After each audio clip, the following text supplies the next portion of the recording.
क्या उसकी जिंदगानी, और होते हुए जो दान करे ना वो भी कैसा दानी। इसलिए वेद ने कहा कि यदि संसार रूपी सागर को पार करना है तो इस यज्ञ रूपी नौका पर सवार होना पड़ेगा। इसलिए हम अपने जीवन को यज्ञ में बनाते हुए चलें। और दूसरा स्तंभ कहा, धर्म का स्वाध्याय।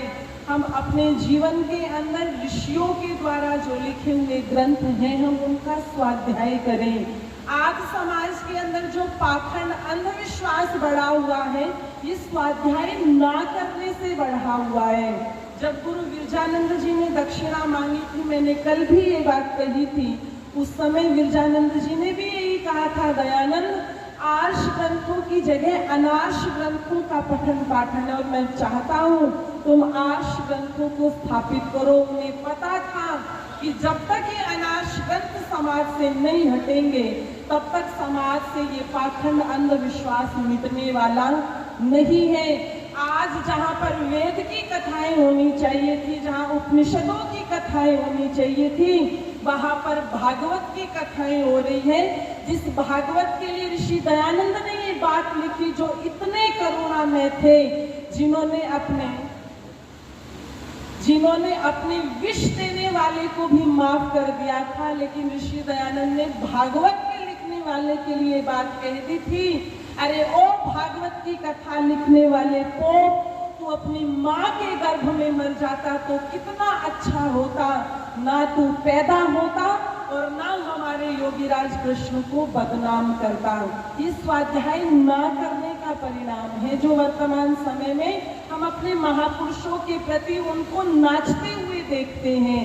जिस योगीराज कृष्ण ने अपने जीवन को योग में बनाया, उस योगीराज कृष्ण को हमने भोगी बना दिया।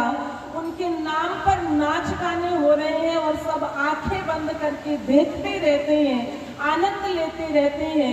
यदि चमुपति एमए जी का लिखा हुआ श्री कृष्ण का जीवन चरित्र पढ़ लिया होता, यदि प्रभु आश्रित जी का लिखा हुआ योगीराज कृष्ण का जीवन चरित्र पढ़ लिया होता, तो आज भगवान कृष्ण के नाम पर ये रंगरलिया ना मना रहे होते। जब ऋषि दयानंद गुरु विरजानंद जी के पास में आए थे तो उस समय विरजानंद जी ने पूछा था ना कि तुमने क्या क्या पढ़ा है। ऋषि दयानंद जी ने कहा था मैंने ये पढ़ा है। तो उस समय विरजानंद जी ने कह दिया था जो पढ़ा है पहले उनको भूल के आओ और उसके बाद में मेरे पास आना, फिर मैं जो तुम विद्या प्राप्त करना चाहते हो मैं तुम्हें वो दूंगा। उन्हें पता था जब तक ये अनार्ष ग्रंथों की गंदगी दिमाग से नहीं निकलेगी तब तक ये आर्ष ग्रंथ स्थापित नहीं होंगे। आज कौन है, आज इस व्हाट्सएप यूनिवर्सिटी से तो हम पढ़ते रहते हैं, कौन है जो महापुरुषों के बनाए हुए ग्रंथों को पढ़ता है, स्वाध्याय करता है? कोई नहीं करता। इसीलिए दिमाग के अंदर कचरा भरा हुआ है, अविद्या पाखंड फैला हुआ है। इसलिए जीवन के अंदर हम चाहे 1 पेज पढ़ें, 2 पेज पढ़े, अपने बेड के पास में एक ग्रंथ रखें, कभी ना कभी तो इंसान खोल करके उसे पढ़ेगा ही पढ़ेगा। अपने जीवन में हम स्वाध्याय को महत्व दें। तीसरी बात कही दान। ऋषि दयानंद एक बात कहते हैं कि चाहे श्रद्धा से दो, अश्रद्धा से दो, चाहे कैसे भी दो, मन मार के दो, मन को कसोट करके दो, कैसे भी दो, लेकिन दो। लोग कहेंगे अश्रद्धा से देने का क्या लाभ है जब मन में श्रद्धा ही नहीं है। तो कहा कि दिमाग के अंदर कुविचार बढ़ जाते हैं, कुसंस्कार जब हावी हो जाते हैं तो व्यक्ति के अंदर सात्विकता कम हो जाती है। लेकिन यदि हम देने की प्रवृत्ति बनाएंगे तो वो कुसंस्कार जो बुरे विचार हैं एक दिन वो नीचे दब जाएंगे और सात्विकता जब बढ़ेगी तो व्यक्ति के अंदर देने की भी प्रवृत्ति बढ़ेगी। और जैसे योगीराज कृष्ण कहते हैं धन की केवल 3 ही गतियां हैं। कल भी आदरणीय जगतपाल जी बता रहे थे, दान, भोग और नाश। तुम कितना भोग कर सकते हो? रतन टाटा जी दुनिया को छोड़ करके गए हैं, लोग पता नहीं कितने अरबपति होंगे, लेकिन उनके जाने पर लोगों ने अफसोस क्यों मनाया?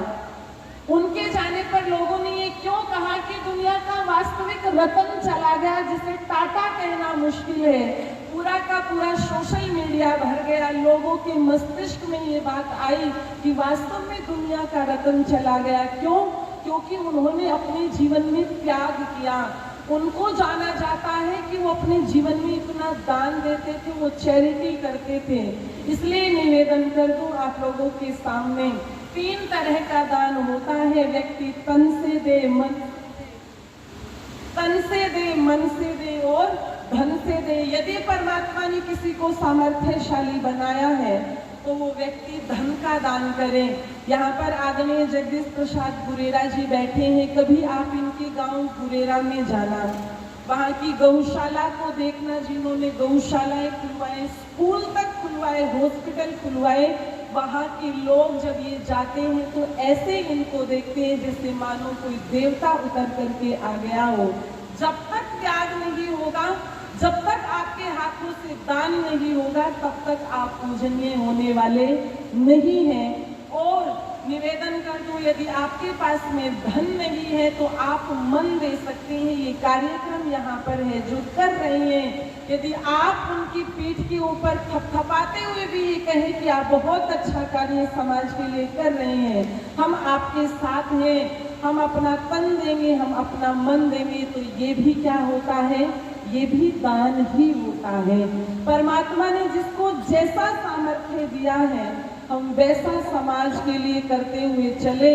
और जो लोग कहते हैं ना, जो अलग अलग जगहों पे दे देते हैं, कोई घर में आ जाए और वो ये कहे तुम्हारे ऊपर शनि चढ़ा हुआ है, तुम्हारे ये चढ़ा हुआ है, और माताएं उनको निकाल करके दे देती हैं और वो ये सोचती हैं कि हमने दान कर दिया। तो ऋषि दयानंद की उस पंक्ति को याद रखना जो सत्यार्थ प्रकाश में लिखती हैं कि जो व्यक्ति कुपात्र को दान देता है, लेने वाले का नाश बाद में होता है और देने वाले का नाश पहले होता है। विडंबना यही है, लोगों को लोग देना भूल गए। जब गुरुकुल वाले दान मांगने जाते हैं तो कहते हैं पता नहीं ये क्या करते होंगे, पता नहीं गुरुकुल में कुछ करते भी हैं कि नहीं करते, खुद खा जाते होंगे। 100 आरोप लगा देते हैं, 100 सफाइयाँ मांगते हैं और गलत गलत जगहों पर अपने धन का दुरुपयोग करते रहते हैं। इसलिए आओ, यदि हम अपने जीवन के अंदर धार्मिक बनना चाहते हैं, धर्म का पालन करना चाहते हैं, तो अपने जीवन के अंदर ये जो 3 स्तंभ धर्म के हैं, यज्ञ, स्वाध्याय और दान, इनको अपने जीवन में धारण करते हुए चलें। और ये तीनों चीजें यदि आप देखना चाहो तो ऋषि दयानंद जी के जीवन को देखना, जिन्होंने अपने जीवन को धर्म के मार्ग पर चलाते हुए, यज्ञ में बनाते हुए, और स्वाध्याय तो इतना था जो खड़े होकर के ये कहते थे कि मैं ऋग्वेद से लेकर के पूर्व मीमांसा तक 3000 ग्रंथों को प्रमाणिक मानता हूँ। आप विचार करना, जो 3000 ग्रंथों को प्रमाणिक मानते हैं, उन्होंने कितने ग्रंथों का स्वाध्याय किया होगा, कितने ग्रंथों का। और दान क्या तन हो, क्या मन हो और क्या धन हो, ऋषि दयानंद का तो पूरा जीवन ही दान में था, यज्ञ में था, स्वाध्यायशील था, धर्म के मार्ग पर था। आइए बस चंद पंक्तियां कह दो।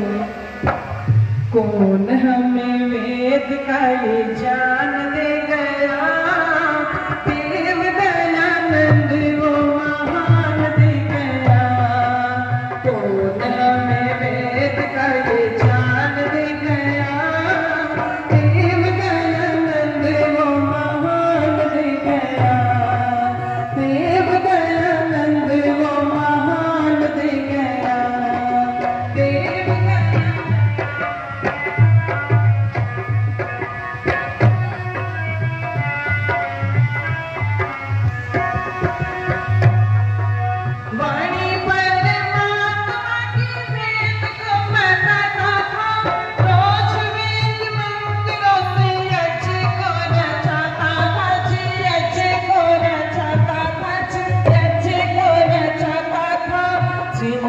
कला का हमें दान दे गया, देव दयानंद वो महान दे गया।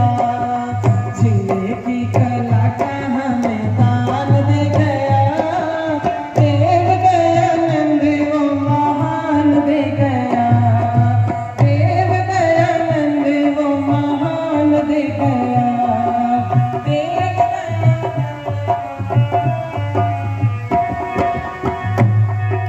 मंजिल को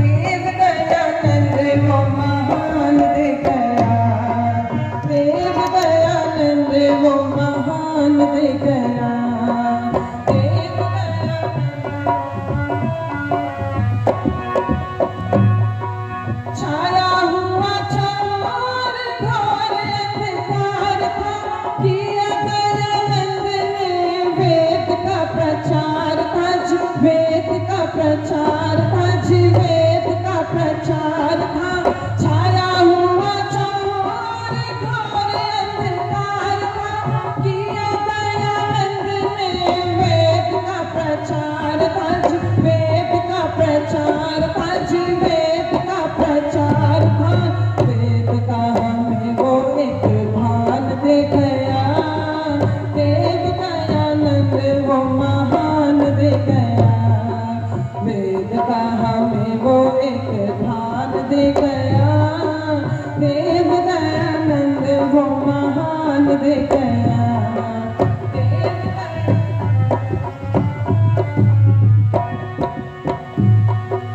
आके जिस देवता ने हमको बचाया था, पारा उस देवता को सचिन खिलाया था जी, सचिन खिलाया था जी, सचिन खिलाया था। आके जिस देवता ने हमको बचाया था, पारा उस देवता को सचिन खिलाया था जी, सचिन खिलाया था जी, सचिन खिलाया था। खुद को मिटा के हमें प्राण दे गया, देव दयानंद वो महान दे गया। खुद को मिटा के हमें प्राण दे गया, देव दयानंद वो महान दे गया। कौन हमें वेद का ये ज्ञान दे गया, देव दयानंद वो महान दे गया, देव दयानंद वो महान दे गया, देव दयानंद वो महान दे गया। आप सबने बड़े ही धैर्य और श्रद्धा से सुना है। सभी का बहुत बहुत धन्यवाद। आदरणीय शबीर जगदीश प्रसाद जी गोरेरा ये 1000 रुपये की राशि देकर के मुझे आशीर्वाद दे रही हैं। आदरणीय राजकुमार जी ये 500 रुपये की राशि दे रही हैं। आदरणीय दादाजी जय सिंह जी, आदरणीय दादी जी, आदरणीय दादा जी, इन्होंने भी ये राशि देकर के मुझे आशीर्वाद प्रदान किया है। सभी का बहुत बहुत धन्यवाद।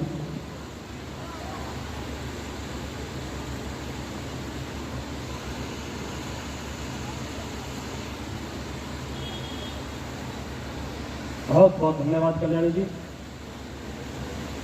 हमारे बीच सुनीता आर्या जी कन्या गुरुकुल भिलाई से पहुंची है छात्राओं को लेकर के, उनका अभिनंदन है, स्वागत है। आचार्य प्रमोद जी दयानंद ब्रह्म महाविद्यालय से पहुंचे हैं, हृदय से अभिनंदन है, स्वागत है।